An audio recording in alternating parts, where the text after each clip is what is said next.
orang yang duduk di majelis ilmu. Satu, nazalat alaihimus sakinah. Dia akan mendapatkan ketenangan. Ibu tenang nggak duduk di sini? Saking tenangnya tadi saya liatin mana tuh, matanya agak berat.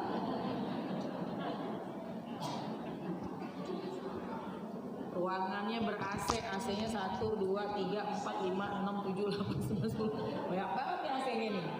Karpetnya nyaman, ruang tertutup, bersih, enak. Ya terang, untung terang. Kalau gelap saya nggak tahu mana yang terang, mana yang gelap. Ya. Yang pertama, Allah turunkan ketenangan pada orang yang duduk di majelis ilmu. Yang kedua, wa ghasyiyat 'alaihimur rahmah, Allah curahkan rahmat kepada mereka. Yang hadir di sini jangan salah, kita sedang mendapatkan hujan rahmatnya Allah. Di antara rahmatnya Allah kita mendapatkan banyak pahala. Orang yang mau datang ke majelis ilmu dari mulai langkah dari rumahnya itu sebagai penghapusan dosa dia kepada Allah. Kata Nabi, man intaqala liyata'allama ilman ghufira lahu qabla an yakhruja. Kata Nabi, orang yang berpindah, dia mau melangkahkan kaki, liyata'allama ilman, untuk menuntut ilmu, untuk datang ke kajian, Allah akan hapuskan dosa-dosanya sebelum kakinya melangkah dari dalam rumahnya. Yang penting niatnya ikhlas lillahi ta'ala untuk talabul ilm. Jadi saya lihatin yang hadir di sini kayaknya wajah-wajahnya tuh wajah-wajah nggak punya dosa. Amin ya rabbal. Orang yang mau datang ke majelis ilmu lagi pulangnya jihad fisabilillah. Orang kalau lagi datang ke majelis ilmu, melangkah ke majelis ilmu, umurnya sampai dia menjadi orang yang syahid. Ya, orang yang dalam kebaikan. Mau nggak kayak gitu? Jadi kita berjalan itu tanda kita buat jahat pada diri kita sendiri kan apa istilah kapanpun yang penting wafat husnul khatimah. Mudah-mudahan sekarang juga. Ya. Mudah-mudahan yang hadir sehat panjang umur semua. Di antara rahmatnya Allah, Allah sudah siapkan. Allah sudah siapkan pahala yang berlipat ganda. Ibu dari mulai ibu masuk, ibu duduk, itu semuanya argo pahala semuanya. Tapi ustazah, saya kadang-kadang kalau lagi datang ke kajian suka lupa apa disampaikan. Kadang-kadang saya kalau duduk di kajian kadang-kadang berangkat kuat banget. Tapi kaki juga kadang-kadang kita tinggi diri lupa pada ilahi. Kadang maaf ustazah, saya pilih adalah tembok buat nyender. Ini yang tembok jangan merasa jadi agak tersindir gitu ya. Gak apa-apa ibu, yang penting datang ke kajian. Yang penting hadir ke kajian, karena melangkahnya saja sudah ternilai pahala, menghapus dosa, mengangkat derajat, pergi pulang nilai jihad, apalagi yang duduk semacam ini. Ini taman surga. Jadi kalau kita pengen masuk surga beneran, biar banyak latihan di taman-taman surga. Yang ketiga, di antara kemuliaan orang yang duduk di majelis ilmu, yaitu wahafathumul malaikat, berdampingan dia dengan malaikat, berdampingan dengan malaikat-malaikat rahmat. Yang hadir di sini kalau nggak salah saya hitung sekitar 7.000 dengan malaikat-malaikatnya Allah. Jadi kalau malaikat bisa menampakkan diri, kita sempit rasanya. Ya Allah, kita berdampingan dengan malaikat. Makanya kalau dalam masjid, di kajian, lisannya dijaga, adab akhlak dijaga, banyaklah mengucap kalimat baik. Kenapa? Supaya malaikat itu dekat sama kita. Ya, kalaupun nggak menggunakan wangi-wangian yang berlebihan, paling tidak ya mandilah kalau mau kajian, supaya malaikat dekat kepada kita. Ya maaf ustazah, air mati minimal ya bajunya gantilah, jangan yang 3 hari dipakai gitu ya. Ya, kita tunjukkan bahwa Islam ini elegan, Islam ini bersih, Islam ini harum, Islam itu indah. Jangan lupa nonton jam 5 pagi di Trans.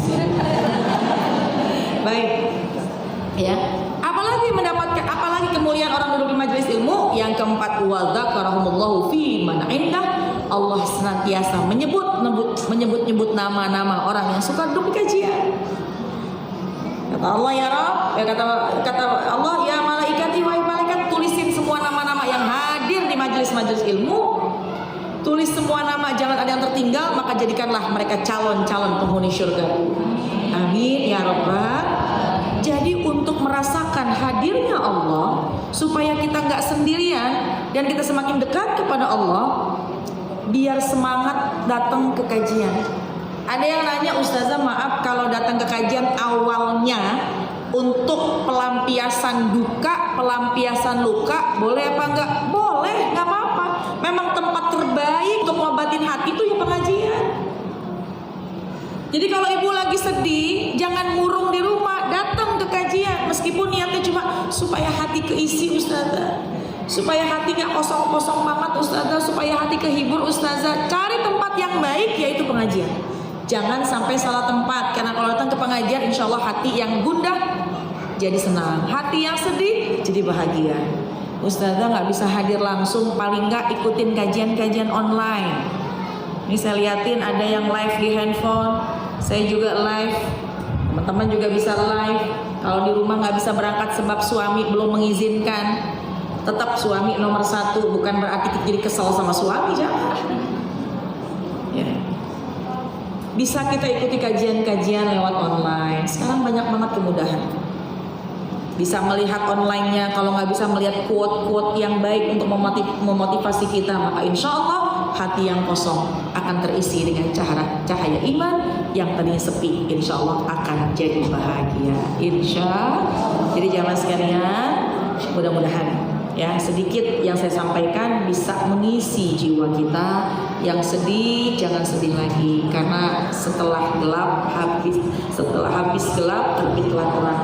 Setelah kesusahan, setelah ujian, la yukallifullahu nafsan illa usaha, tidak akan Allah menguji seorang hamba di luar dari batas kemampuannya.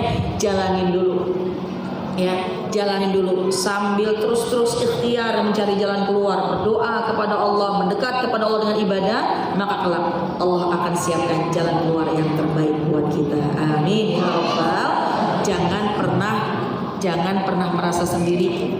Kalaupun kita sekarang sendiri sebab lingkungan menjauhi kita, sambil introspeksi, sambil bebenah diri, yakinlah Allah tidak pernah meninggalkan kita. Allah ada dan Allah tidak mungkin menyusahkan kita. Bismillah, kita jalankan hidup hari ini, esok lebih baik daripada sebelumnya dengan cara lebih dekat kepada Allah. Amin ya rabbal alamin. Baik jamaah sekalian, 10.18 sampai jam 10.30 ya. Silakan kalau mau ada yang ditanya misalnya. Baik, terima kasih sudah atas ujiannya, semoga menambah ilmu dan lebih menguatkan keyakinan kita, takwa kita terhadap Allah ya. Baik, ada yang mau bertanya kepada Ustaz? Boleh ya pertanyaannya? Ada yang mau curhat mungkin nih? Ya, ada yang mau curhat boleh.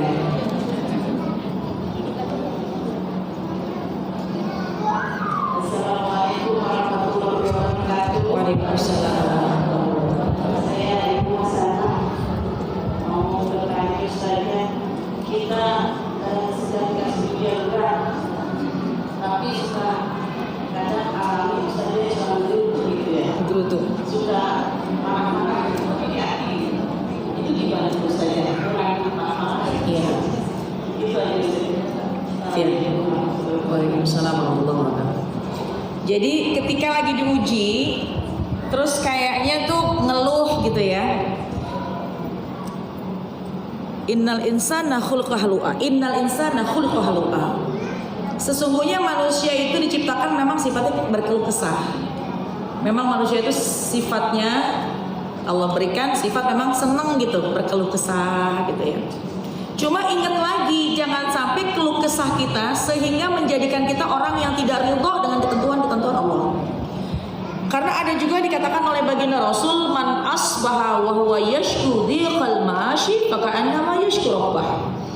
Kata Nabi, kalau siapa orang pagi-pagi udah mengeluhkan tentang sempitnya dunia, maka seolah-olah dia itu nggak ridho dengan Tuhannya. Kalau pagi-pagi udah ngeluh tentang urusan dunia, tentang kehidupan dunia, yang dilihat bukan rasa syukurnya, yang dilihat bukan kelebihan kenikmatannya, maka seolah-olah dia nggak ridho dengan ketentuannya Allah.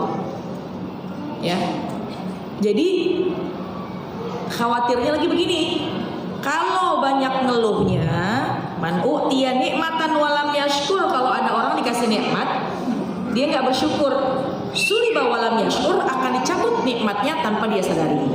Jadi hati-hati nih, setan itu suka mencari pintu masuk. Ibu tahu setan? Kenal? Kenal nggak? Nggak berteman kan? Alhamdulillah. Nggak lah, buktinya ada di sini semua. Ya. Setan tuh selalu mencari pintu masuk, bagaimana mengelabui manusia, hambanya Allah, untuk bisa kita lalai dari nikmatnya Allah, lalai dari rasa syukur. Jadi kalau sekira-kira cuma ngeluh dikit gitu, kalau nggak kita langsung astagfirullahaladzim, itu tuh setan jadi masuk tuh. Jadi yang dipancing sama setan, ayo lihat kekurangan, ayo lihat kesusahan, ayo lihat ujian. Misalnya lagi kesel sama suami, contoh. Yang paling sering biasanya kesel sama anak sama suami.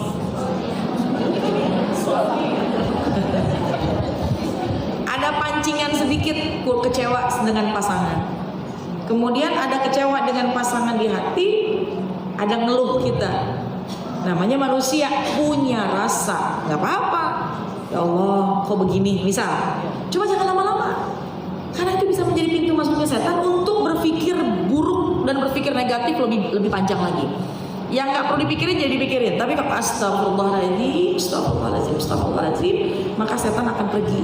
Sehingga Allah akan ganti pemikiran kita yang tadinya jelek, negatif, jadi yang positif. Khawatirnya, kalau nggak dipotong, kalau nggak segera kita mengingat Allah, khawatirnya, maka itu menjadi angan-angan panjang kita. Khawatirnya hati kita jadi jauh dari rasa syukur, ya. Dan hati ini sumber pandangannya Allah. Jadi kalau misalnya memang mulutnya nggak ngucap, tapi hati doang yang gerendeng, hati yang ngeluh, ya Allah melihat hati kita. Allah nggak ngeliat paras, nggak ngeliat wajah, yang lihat adalah hati. Dan setan bisa masuk ke dalam hati kita, yuwaswisu fi sudurin nas minal jinnati. Nih, perhatikan kalimatnya. Ini adalah ayat Al-Quran. Yuwaswisu fi sudurin nas, hati dibuat was-was. Yuwaswisu fi sudur rinnas, hati manusia dibuat was-was, dibuat ragu, dibuat gelisah. Siapa yang buatnya? Minal jinnati wan nas, jin, setan, dan juga manusia. Pertama, jin setan kalau kita lagi gelisah, lagi dalam keadaan yang seolah-olah kurang syukur, banyak ujian, masuk tuh jin tuh, setan tuh. Ayo, iya, kenapa kamu begitu? Kenapa harusnya begini ya? Terus jin tuh, yuwaswisu fi sudurin nas. Bukan hanya jin, pun juga manusia.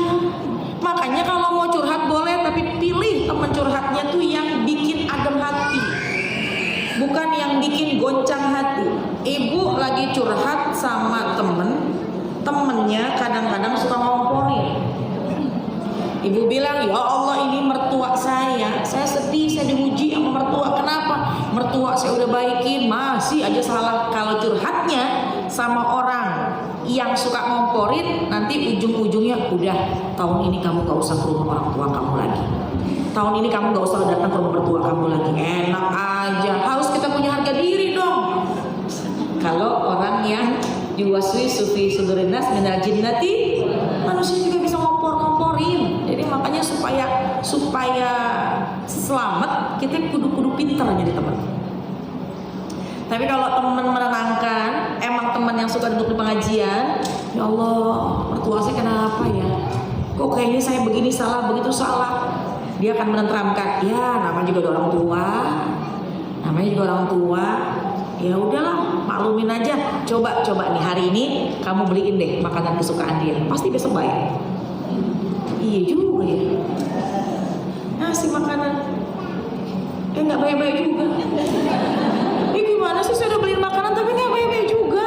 Ya udahlah, namanya juga udah usia. Kamu biasa aja, kan juga baik sendiri. Udah angkat tangan berdoa sama Allah, gelisah hati ya, nggak enak hati ya. Yuk datang kajian, enak nggak hati kita? Enak. Jadi enak gitu, anteng hati, adem hati kalau kita curhat dengan orang yang tepat. Jadi hati-hati gitu ya.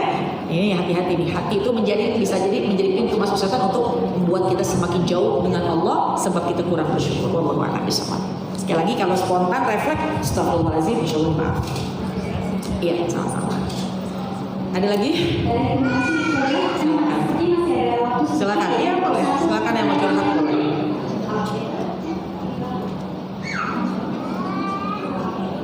Gak apa-apa aja. Ada yang lagi kesel hatinya, lagi gundah hatinya, lepasin aja.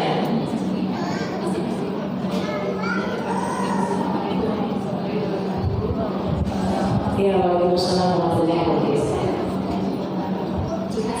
Ya. Gimana kan? Hmm.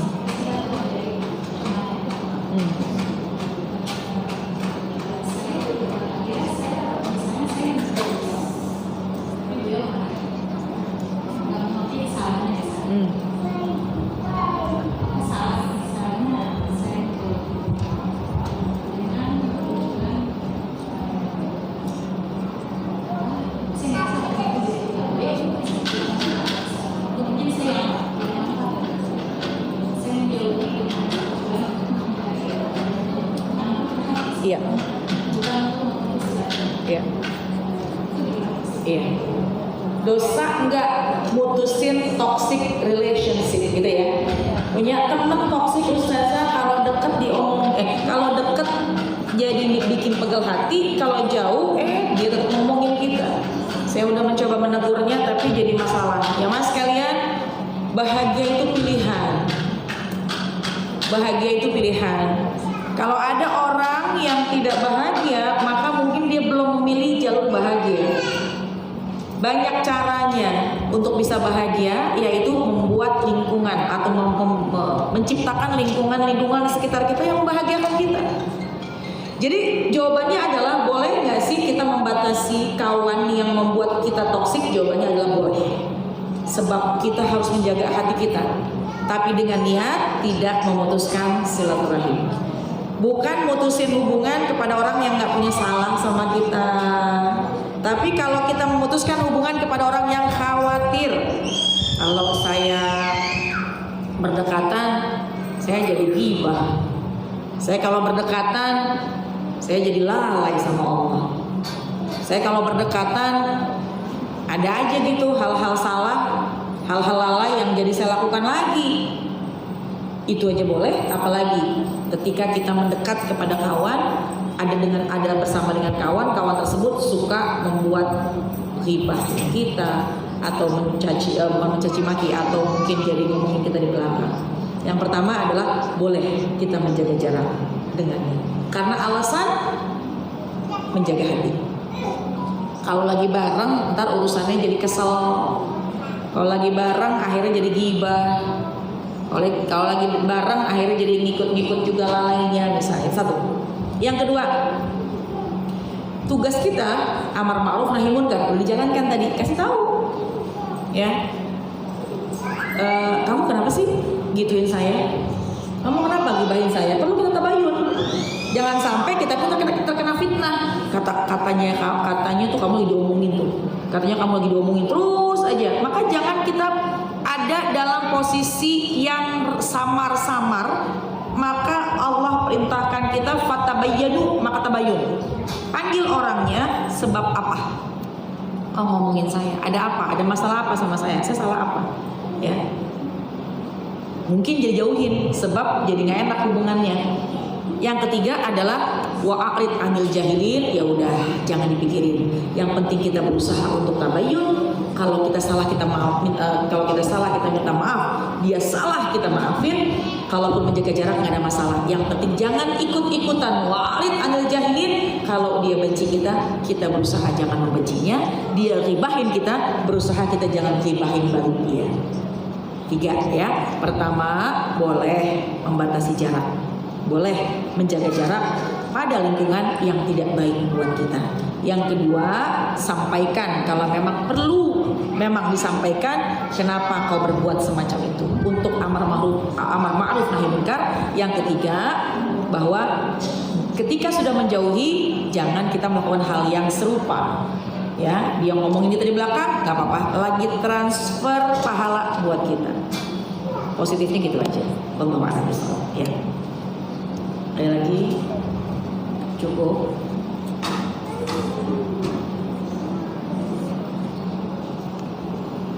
Jadi sebenarnya ada waktunya sudah mencapai 10 menit 1. Terima kasih banyak. Sama-sama.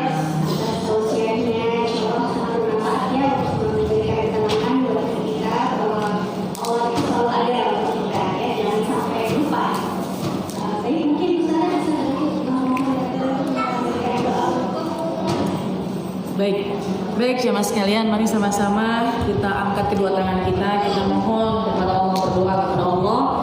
Mudah-mudahan apa yang sedang gelisah pada hari ini Allah berikan ketenangan. Mungkin ada yang sedang terluka hatinya, Allah segera obati. Mungkin yang sedang dalam keadaan yang bingung, Allah berikan jalan keluar dari setiap masalah-masalahnya. Nastaghfirullahaladzim, nastaghfirullahaladzim, nastaghfirullahaladzim, ya arhamar rahimin. Ya arhamar rahimin irhamna, ya arhamar rahimin irhamna. Alhamdulillahirabbil alamin, hamdan syakirin, hamdan na'imin, hamdan yuwafi ni'amahu wa yukafi mazidah. Ya rabbana lakal hamdu wa lakal syukru kama yanbaghi li jalali wajhika wa li azimi sultanik. Allahumma shalli ala sayyidina Muhammad wa ala ali sayyidina Muhammad. Ya Allah, ya Tuhan kami, ampunilah segala dosa dan khilaf-khilaf kami. Kami yang sedang berkumpul pada pagi hari ini, kami adalah hamba-Mu yang mengharapkan ridha-Mu. Kami yang berkumpul pada pagi hari ini mengharapkan kasih dan cinta-Mu. Ampunilah segala khilaf dan salah-salah kami, ya Allah. Ampunilah segala dosa-dosa kami. Ampunilah dosa kedua orang tua kami. Ya Allah, jadikanlah kami adalah anak yang solehah untuk kedua orang tua kami. Jadikanlah kami anak yang baik untuk kedua orang tua kami. Ampuni kami apabila kami pernah khilaf salah kepada orang tua kami. Ya Allah, berikanlah kemudahan kami dalam menjalankan kehidupan kami sebaik-baiknya menjadi seorang istri. Ya Allah, berikanlah sehat panjang umur hati ini, hari ini, dan juga keesokan harinya aku dan pasangan. Dan jadikanlah rumah tangga kami rumah tangga sakinah mawaddah warahmah. Ya Allah, maafkanlah kami sebagai seorang istri yang mungkin masih lalai dalam menjalani tugas kami sebagai seorang istri. Ampunilah dan bimbinglah kami, ya Allah, agar kami bisa menjalankan tugas kami dengan sebaik-baiknya, agar kelak kami menjadi istri yang salehah. Ya Allah, maafkan kesalahan dan khilaf kami apabila kami dalam menjadi seorang ibu, kami masih lalai dalam mendidik anak-anak kami, yang terkadang emosi kami, kelelahan kami, pelampiasan emosi kami kepada anak-anak kami. Maafkanlah salah dan khilaf kami, ya Allah. Jadikanlah kami orang tua yang bisa menjadikan mereka anak yang saleh. Ya Allah, maafkanlah kesalahan khilaf kami. Mungkin kami punya khilaf dengan kawan dan teman saudara kami. Dan jadikanlah kami hamba-Mu yang senantiasa bisa menjalankan ibadah dengan sebaik-baiknya. Ya Allah, istiqomahkan kami dalam kebaikan. Istiqomahkan kami dalam kebaikan. Bersihkanlah hati kami, agar kelak ketika kami menghadap kepada-Mu, hati kami dalam keadaan yang salim, hati kami dalam keadaan yang sehat, hati kami dalam keadaan yang baik, hati kami dalam keadaan yang bersih. Dan ya Allah, ya Tuhan kami, berikanlah kemudahan kami dalam menjalankan tugas-tugas kami sebagai hamba-Mu. Istiqomahkan kami dalam kebaikan, dan kapanpun Kau jemput kami dalam keadaan husnul khatimah. Al-Fatihah. A'udzubillahi minasyaitonir rajim. Bismillahirrahmanirrahim. Alhamdulillahirabbil alamin, arrahmanir rahim, maliki yaumiddin. Iyyaka na'budu wa iyyaka nasta'in. Ihdinas siratal mustaqim. Siratal ladzina an'amta 'alaihim ghairil maghdubi 'alaihim waladdallin. Amin. Rabbana ighfir lana wa li walidayna. Amin. Subhanallahumma wa bihamdika asyhadu an la ilaha illa anta astaghfiruka wa atubu ilaik. Mudah-mudahan doa kita semua diterima Allah Subhanahu wa taala, dan yang sedang sedih hati terobati hatinya, yang sedang menghadapi masalah Allah berikan jalan keluarnya. Insyaallah sehat semua kita, ketemu lagi dalam keadaan mendapatkan jutaan rahmat Allah Subhanahu wa taala.